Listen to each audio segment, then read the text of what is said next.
Good morning, folks, and welcome to my Sunday school class for April the 11th.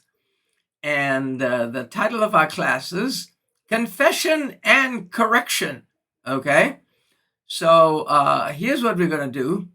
I'm going to sing a little song, and then we'll go to the Lord in prayer, and then we'll go to then we'll go to the key verse, and then we'll go to the Lord in prayer. Okay, and then we'll dive straight into the scriptures. Okay.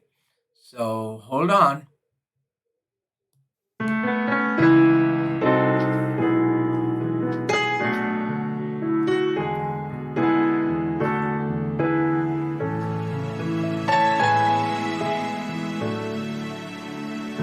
Like the woman at the well, I was seeking for things that could not satisfy.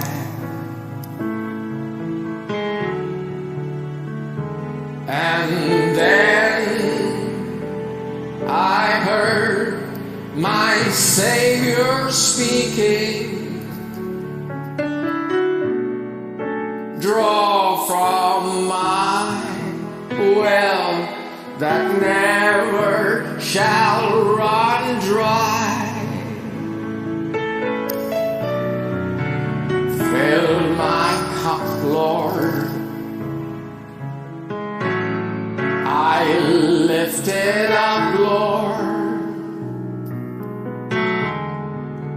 Come and quench this thirsting of my soul.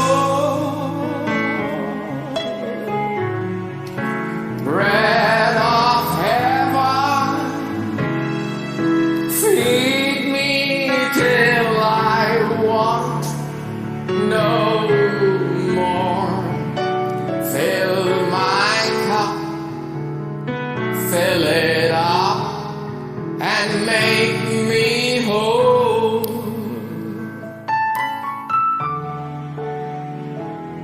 There are millions in this world who are craving for pleasures earthly goods afford. But none can match the wondrous treasure that I find in Jesus Christ, my Lord. Fill my cup, Lord, I lift it up, Lord. Come and quench this thirsting of my soul. Bread of heaven, feed me till I want no more. Fill my cup, oh fill it up, and make me whole. Fill my cup, fill it up, and make me whole.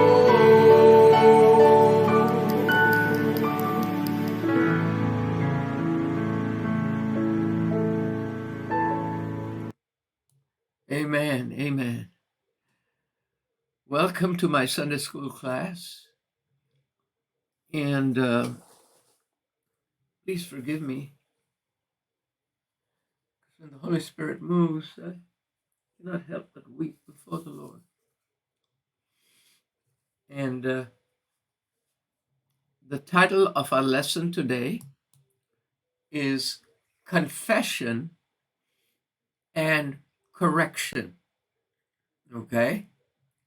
And it comes from the book of Ezra. So let's turn to the key verse and let's look at that. Okay? The key verse is coming from Ezra chapter 9, verse 6. And I'm reading from the NIV.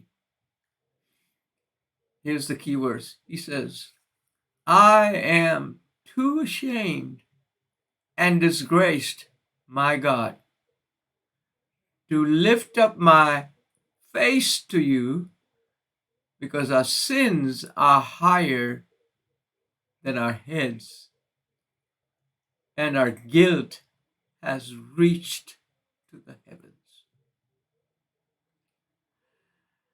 So let's go to the Lord in prayer. Father, we thank you for giving us one more opportunity to study your word, to seek your face, to turn from our wicked ways, Lord.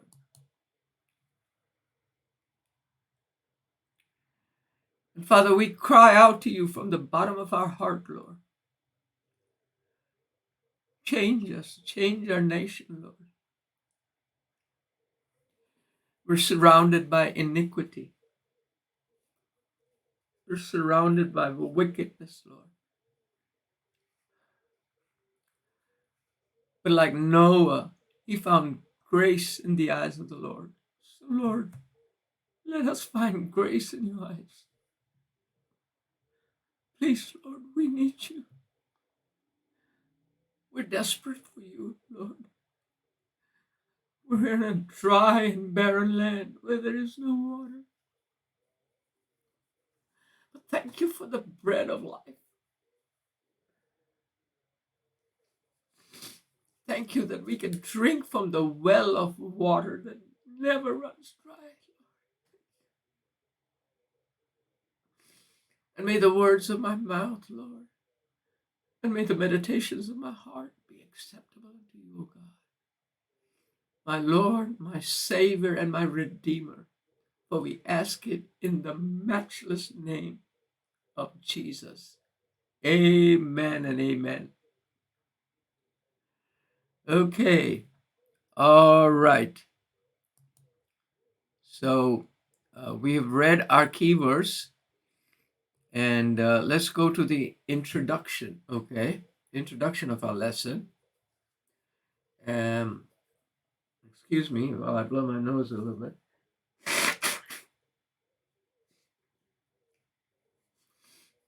Confession is good for the soul.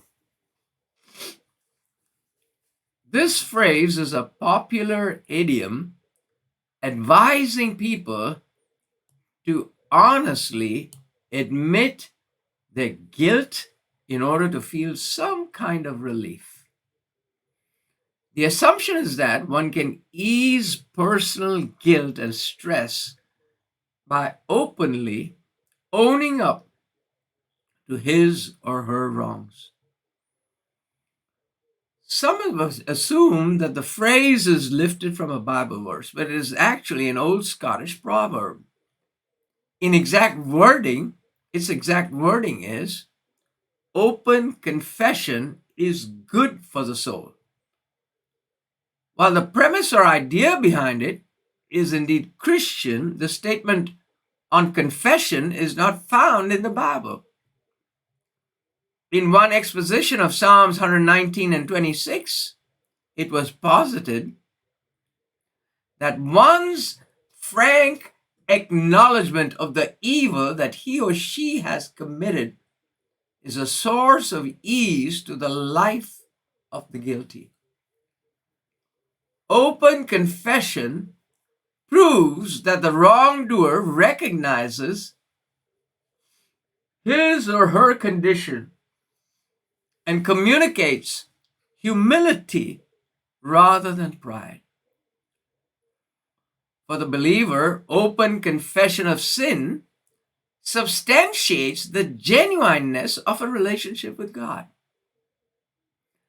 Admits that the sin is against him and opens the door to forgiveness and restoration of fellowship with him. There are specific verses of Scripture that support the intent of open confession, like 1 John 1 and 9. The Bible says if we confess our sins, He's faithful and just to forgive us and to cleanse us from all unrighteousness. And there's Matthew 10 and 32, Psalms 32 and 5. I don't have time to turn to all of them. The psalmist's open confession in Psalms 51, 1 through 5 is a classic example that believers would do well to imitate. I wish I could go there, but in interest of time, I can't do that. Open confession. Now listen to this. This is the important point. Open confession without repentant follow-up is fruitless. Wow. Did you hear that? Open confession without repentant follow-up is fruitless. When sin is openly confessed, the sinner must commit to turn from it with the help of the Holy Spirit. Of course, you can't do it on your own. It has to be via the agency of the Holy Spirit. We can't do it in ourselves. Okay? So, when sin is openly confessed, the sinner must commit to turn from it with the help of the Holy Spirit. When Ezra discovered that some of the men among the returning exiles had violated God's commandment prohibiting marriage to non-Jewish women, he confronted the issue directly. Ezra offered a passionate prayer of confession on behalf of the entire community. The result was open confession and turning away from the forbidden marriages that dishonored God's word. Amen. And it took a lot of guts for Ezra to do that. All right.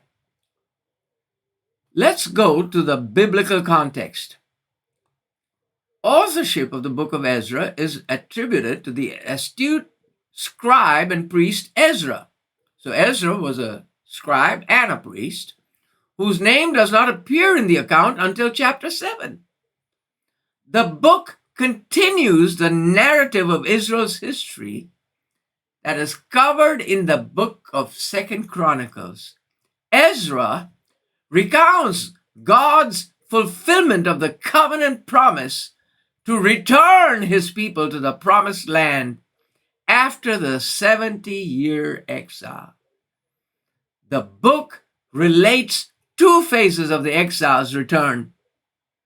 The first, led by Zerubbabel, and a second, led by Ezra himself. Amen? First it was Zerubbabel, and then it was Ezra, and then of course the third one was Nehemiah.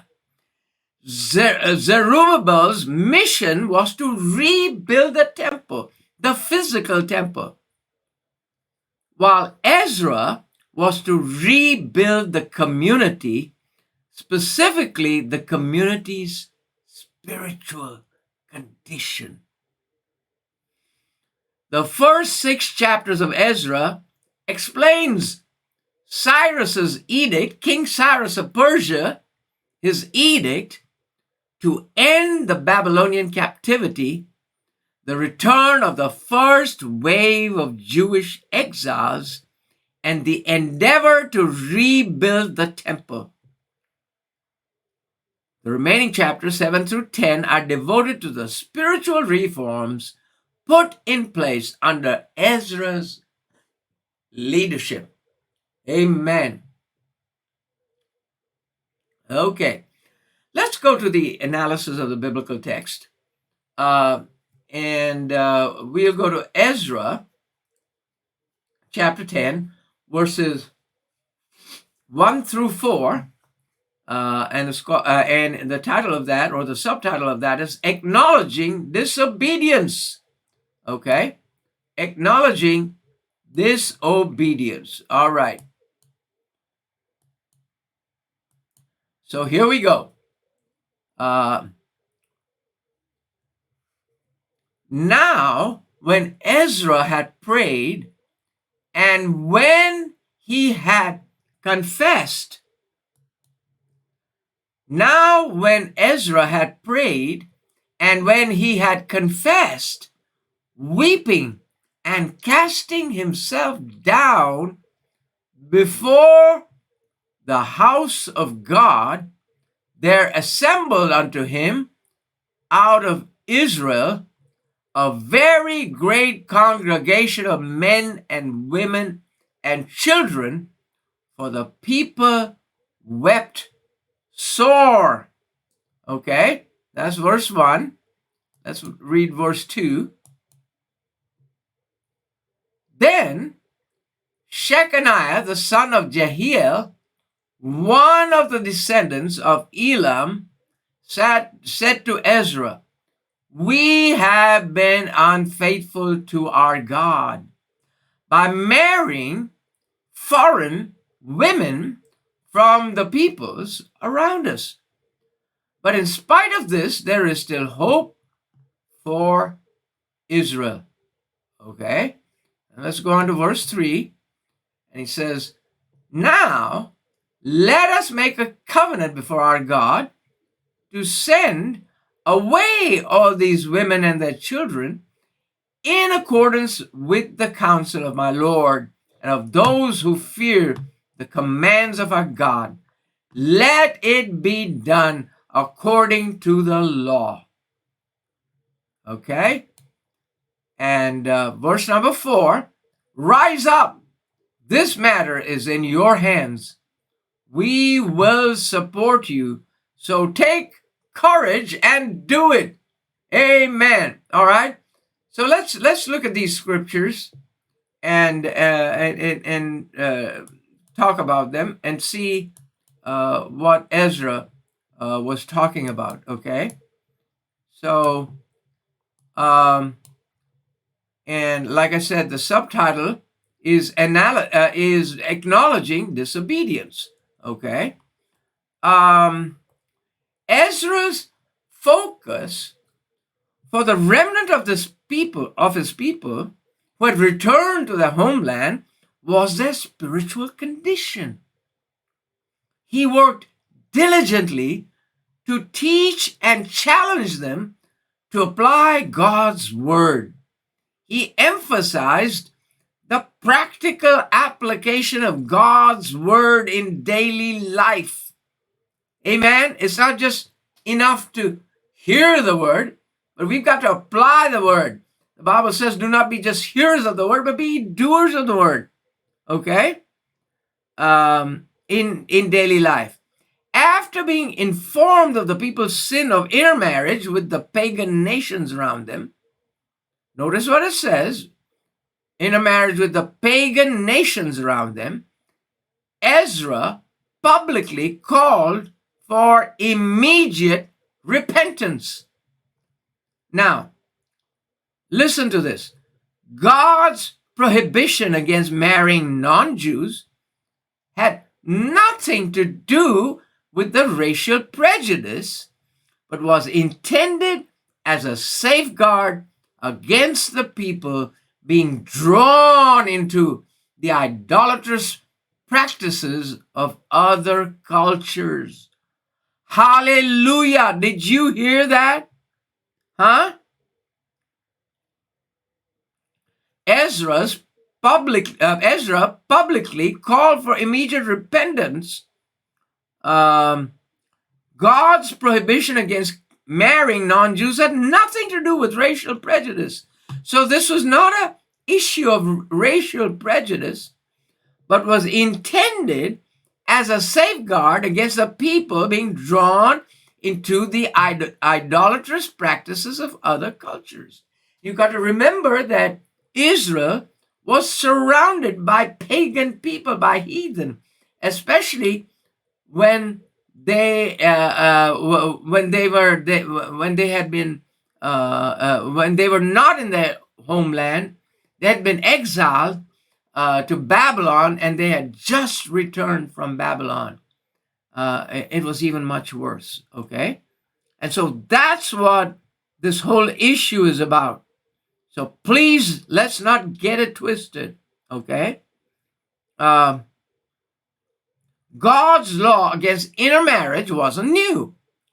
It had been established centuries earlier, before the nation took possession of the promised land. See Numbers 25. After the exile, Jews who returned to the land had apparently tolerated and ignored the practice for some time. Ezra's fervent prayer and confession of this sin to God in the presence of the people convicted them to join him in seeking God's forgiveness. Hallelujah. Once the leaders took a stand against the open violation of God's law, many of the people began to demand that something be done. Shechaniah spoke for the people and acknowledged the unfaithfulness of the nation, but insisted that there was still hope for them. Verse 2. Shechaniah suggested that the men would agree before God to divorce their foreign wives and send them and their children away according to the law. Amen. This is talking about the New Testament principle of not to be unequally yoked with unbelievers. Amen. That was the real issue. And by the law, a Jew could marry outside the nation if the woman became a Jew. We can only imagine the great emotional distress and conflict triggered by the separation of spouses and children. That must have been horrible. Unraveling the effects of sin is often a painful, difficult process. Aha! Did you hear that? Unraveling the effects of sin is often a painful and difficult process. And even now in the New Testament, we're under grace, but there are consequences for our sin. Let us never, ever forget that. Okay? So, the community leaders were committed to preserving the spiritual well-being of the community, even when it was difficult or uncomfortable. Ezra became a model for future generations of spiritual leaders of importance of leading a faith community to spiritual maturity by holding people accountable to God's word. Amen? Amen? Hallelujah. The response of the people and their leaders was the evidence of their genuine repentance. Repentance is more than an emotion. It begins but never ends with feelings of regret and remorse. True repentance stems from a change in mind and attitude that always leads to changed behavior. Hallelujah. Amen. Amen. Did you hear that? True repentance stems from a change in mind and attitude that always leads to a changed behavior. Hallelujah. All right. Now, what do you think? Do you agree or disagree that the church has become more tolerant or silent concerning the practice of sin among its members? Explain why today's church may be hesitant to openly correct or address sin. Wow. Wow. This is such an awesome topic. Amen. All right. And so the first question is, do you agree or disagree that the church has become more tolerant or silent? Absolutely, positively, yes. We have become more progressive, you see. We're tolerant. We're more tolerant. We have to be more gracious. Hey, wait a minute. Gracious doesn't mean we remain silent on certain principles that are in the Bible concerning the practice of sin. For example, issue of homosexuality. Most churches will skirt around the issue and not say anything about it because they're afraid of offending somebody in the church whose child might have problems with that, or their relative, some relative that has a problem with that. Amen.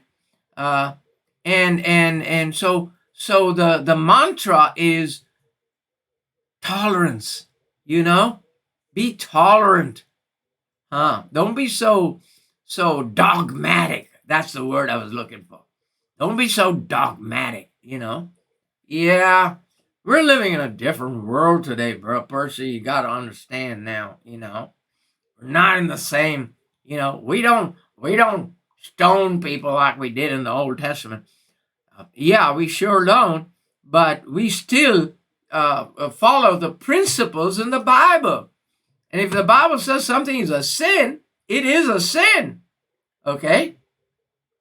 And it should be proclaimed from the pulpit. But our pulpits are silent. That's just one example. People shacking up in the church. Nobody says anything. People shack up in the church. They are engaged to one, so-called engaged. They're just shacking up, actually. And this goes on for months and maybe years. And they may ultimately get married or they might not. And nothing is ever mentioned about it because it's a taboo topic, brother. Now, explain why today's church may be hesitant to openly correct or address sin. I'll tell you why. Because in America, we have street corner after street corner, there is a church. And so, bro, pastor, preacher, if you dare tell me the truth, I will quit your stinking church and I will go to the church across the street where they accept me. Oh my. Oh my. How badly have we fallen? How badly have we fallen? Amen. Oh boy. Oh Lord, help us, God. Help us, Lord. The judgments of God are falling all around us, Father. And have mercy on us, Lord. Have mercy, Father. Hallelujah. Have mercy on us. Oh God. Oh God. All right. An oath and a proclamation. Okay? Let's go to Ezra 10, 5 through 8. So Ezra 10, 5 through 8. So here it is. So Ezra rose up and put the leading priests and Levites and all Israel under oath to do what had been suggested. And they took the oath. Okay?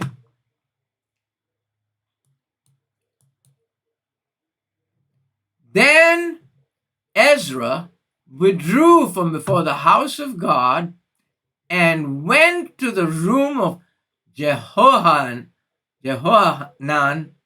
son of Eliashib, while he was there, he ate no food and drank no water, because he continued to mourn over the unfaithfulness of the exiles. Aha. Let's go on. A proclamation was then issued throughout Judah and Jerusalem for all the exiles to assemble in Jerusalem. Anyone who failed to appear within 3 days would forfeit all his property in accordance with the decision of the officials and elders, and would himself be expelled. Wow. Talk about church discipline from the assembly of the exiles. Okay?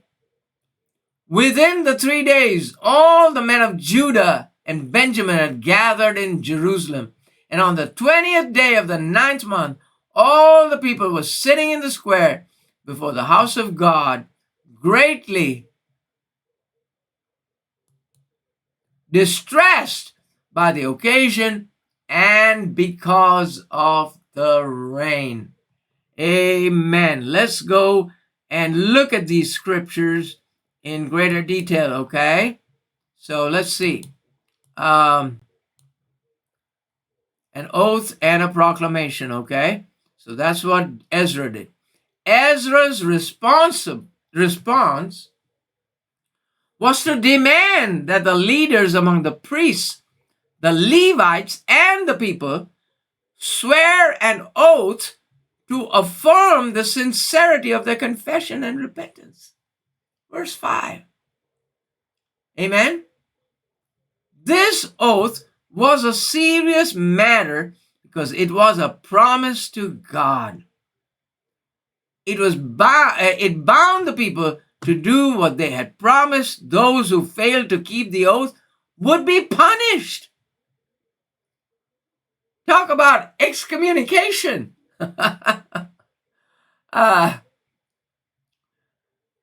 Believers today should remember that confessing Christ is synonymous to taking an oath to keep God's commandment. But Brother Percy, we're under grace. You're just talking law. You're just a legalist. Wait a minute. Even under grace, there are still consequences for disobedience. Ezra's prayer showed that he did not separate himself from the people's sin, but identified himself with their sin and guilt. Verse 6, how awesome was that? This reminds me of Daniel's prayer in chapter 9. That's the best intercessory prayer that was ever prayed. Daniel was a prophet of God, and when he prayed on behalf of Israel, he included himself in that prayer. Wow. Can you imagine the amount of humility that took for Daniel to include himself, although he was a prophet of God? And we are seeing the same thing here. Ezra did the same thing. He identified himself with their sin and guilt. Spiritual leaders should address issues of sin with humility and compassion. Amen? Amen? We've got to do all these things with humility and compassion, knowing that at some point, every person, themselves included, ourselves included, has missed the mark of God's holy standards. The required oath was followed by a proclamation to all the exiles to assemble in Jerusalem to address this situation. Verse 7. Those who refused to assemble would forfeit their property rights and be ostracized from Israel. The actions initiated by Ezra and the other spiritual leaders set a godly standard for leaders confronted with difficult situations in their congregations and community. The exact teaching of the law was used as a basis for addressing the sin rather than personal opinions. The Bible is the standard that leaders must rely on when sin arises among God's people. The community's spiritual leaders accepted the responsibility of confronting the sin while also identifying themselves in unity with the guilty. Amen. Amen. And some churches do not do that. I would venture and be bold enough to say that most churches do not do that. And the way they rationalize this is exactly what I've said. People will leave the church and they cross the street and go to another church. And that is a problem. Yes, but we cannot use that to rationalize God's standards of holiness. Amen? And we're not talking about legalism. Please.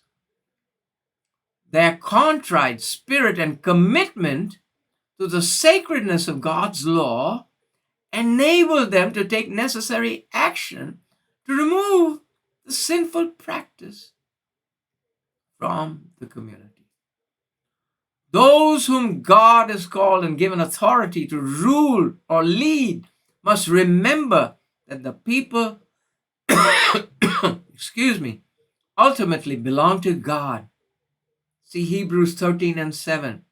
At the same time, members of faith communities and churches must remember to stand in unity whenever they are convicted and confronted by God's word. Amen. Hallelujah. Hallelujah. And I just mentioned two of the topics that go on in churches. Not much is said about homosexuality. Not much is said about abortion. Not much is said about people shacking up in church, and so on. Okay. Now, what do you think? Why does it seem difficult for some to accept the God-given authority of spiritual leaders? Aha! Why does it seem difficult to some to accept the God-given authority of spiritual leaders? That's a beautiful, beautiful question. Amen? Let me tell you what I think. And that word is called rebellion. The Bible says, rebellion is as a sin of witchcraft, and stubbornness is as iniquity of idolatry. Oh, help us, Lord. Help us, Lord. Help us, Lord. Oh, Father, not to be rebellious, not to be stubborn, Lord. Please help us. Amen. Amen. And sometimes pastors can speak out with authority because they themselves may have been entangled with some such thing.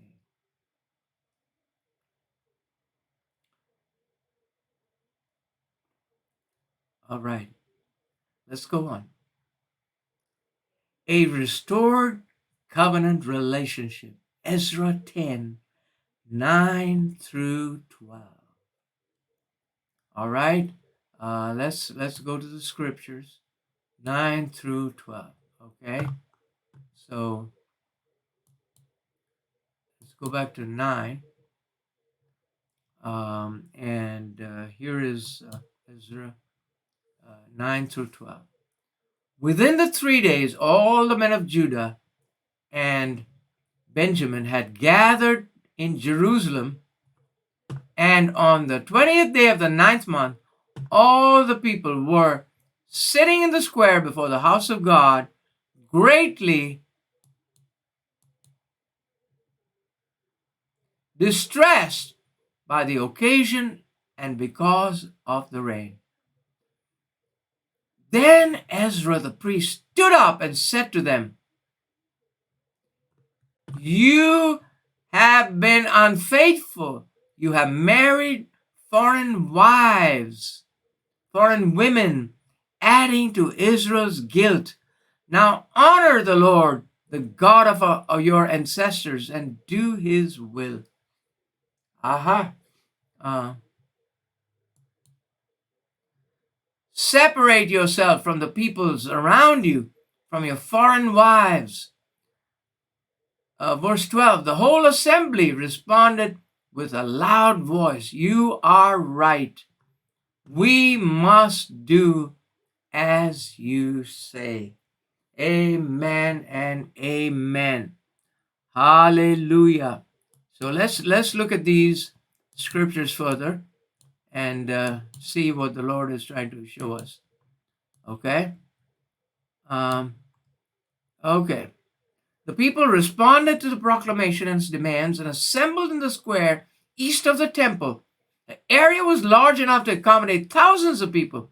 The atmosphere was gloomy, physically and spiritually. The meeting occurred during the time of the harvest rains and cold weather. The people trembled because of the chilly, rainy weather, because they feared God's wrath and separation from their families. The fear of the Lord is the beginning of knowledge and wisdom. And I believe the church as a whole has drifted away from that. Amen. And we preach, we kind of preach, get away from that. We don't preach about that. Okay. Perfect love. That was the scripture. We say perfect love casted out fear. So we don't have to be afraid. Yes, both these scriptures are true. The fear of the Lord is the beginning of knowledge and wisdom. The other one I just quoted. And sometimes in scripture, you may have what seems like a seeming contradiction. But if you look at it properly, it is not a contradiction, okay? The first one is talking about fearing the Lord, amen? Which means having an awesome respect for him. Being afraid to grieve the Holy Spirit. We don't even talk about that in some of our Baptist churches. Grieving of the Holy Spirit? What's that, bro? Okay. And then perfect love casted out fear, because fear has torment. That's the tormenting kind of fear. The fear which Satan tries to rake up by bringing up our past, And when we look at the perfect love of Jesus, we know that all our sins have been forgiven. Amen? And that we can press on towards the mark of the high calling of God in Christ Jesus. So both these scriptures seem to be in opposition to one another, but they're not. They are both true, and both need to be obeyed.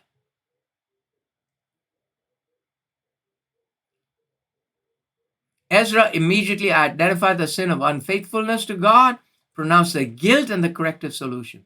His boldness in this difficult situation is a challenge to the community of faith's spiritual leadership. Ezra demonstrated that godly leaders do not shirk spiritual responsibility, even when it's uncomfortable or controversial. Oh, Brother Percy, whatever happened to being politically correct, man? Come on, get with it. Get with the times, man. Despite the challenge of the task, Ezra stood boldly to obey the word of God.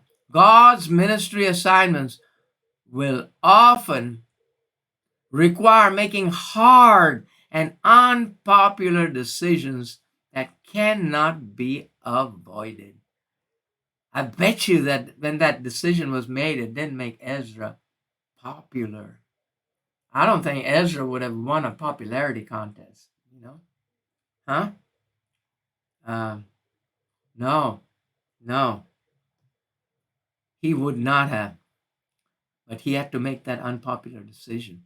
Ezra was prepared for this kind of leadership because he had dedicated himself to the study of the word, to obey it and teach it to others. Spiritual leaders who follow his example can faithfully act in these kinds of situations to uphold God's honor. The people agreed and promised to do what Ezra had commanded. The narrative presents two essential elements of genuine repentance. Number one, agreeing with God, and number two, taking action to separate from sin. Confession must lead to correction, otherwise, repentance will not occur. One of the things we don't talk about in church is about pornography. Amen. And we ought to talk about that and tell people about the corrective actions that they can take. Did you know that you can buy a router that will block all these sites, and so you are not even tempted to go to some of these porno sites and things like that. Amen. It's never discussed because it's a taboo subject. Who wants to talk about, pornography? We're a uptown church. Conversely, lasting and meaningful spiritual correction is impossible without confession of sin. To continue in a right relationship with God, believers must personally acknowledge and abandon the practices of a sinful lifestyle. Oh Lord. Spiritual leaders and their followers must be governed and guided by the standards of God's Word. Amen and amen. Wow. We're running out of time. What do you think? What is necessary for the church to teach its people how to deal with sin biblically? What examples can you give of an appropriate response to sin in the church? Amen. Why is it necessary for the church to teach the people to teach its people how to deal with sin biblically? It's very important because the Bible says, little leaven leaveneth the whole bunch. Amen. So if I have a sin of watching pornography, and I go to church, that little leaven, it leavens the whole bunch, the whole lump. That poison spreads. That's why it's so serious. Amen. And so that's why we should deal with sin biblically. Amen. And it's for our benefit. This stuff is not to destroy us, because even when discipline is ministered, it has to be done with the idea of restoring the brother. Amen. If a brother is engaged in a sinful behavior, let's say he's going around with his girlfriend, is not marrying her for some time, somebody, an elder or a deacon, should approach them and explain the situation, and be nice to explain the situation in a nice manner, so that they wouldn't backslide and go to hell. Actually, okay. So that is very important. What examples can you give? The Bible says, if you catch your brother in a fault, you which are spiritual, go and restore that brother, but do it in a way where it's not going to hurt the person. Amen. I can't think of the exact scripture, but that's the gist of what it's saying. So you who are spiritual, go and restore brother in a spirit of meekness. That's it.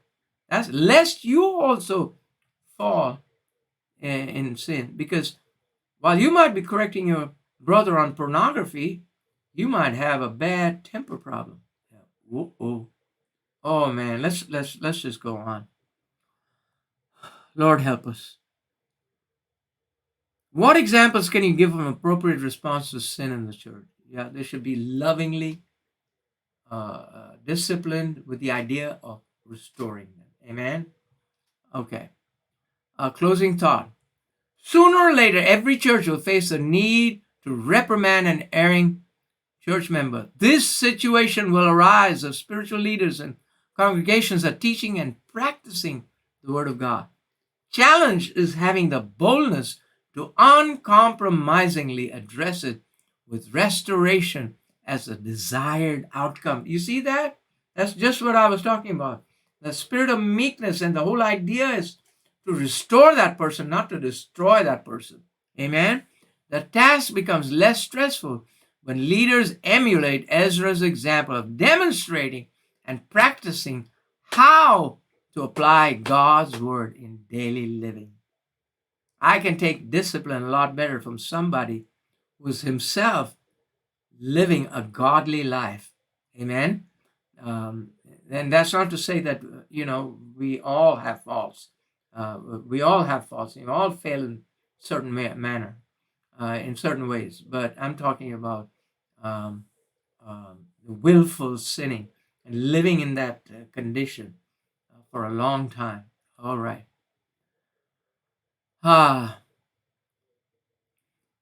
As a follower of Christ, you can commit yourself to God's word as Ezra did by applying the word to your life first and demonstrating compassionate concern for believers who have fallen into sin. You can help lead others to repentance and spiritual restoration. Thank you, Lord. Thank you, Father. Hallelujah. Thank you, Lord. Your world.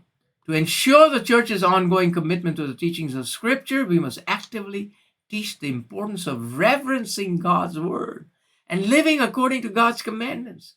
That is the best way to safeguard the church against being defiled by the world's immoral values. What's happened today is the church is in the world and the world is in the church. Oh, help us, God. We must teach them the importance of obeying God. Hallelujah. Closing prayer. Dear God, help us to be faithful examples of obedience to your word in our daily lives. In Jesus' name we pray. Amen and amen. And we're going to end this with the song, May God bless you, and may he keep you, may he shine his face upon you, lift up his countenance upon you, and give you peace. Like the woman at the well, Please share this with your friends. I was seeking for things that could not satisfy.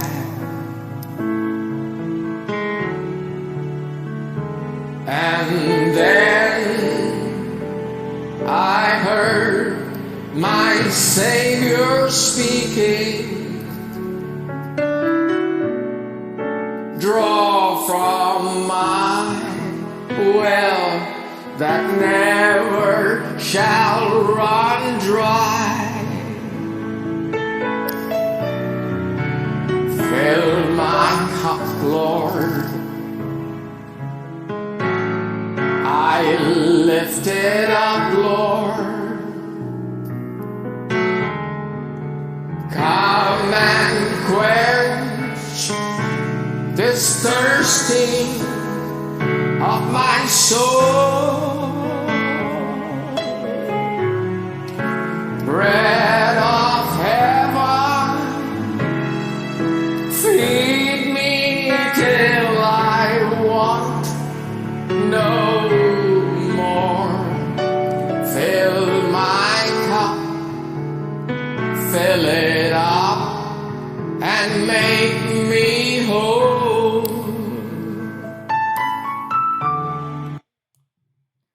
Thank you for listening. Bye now.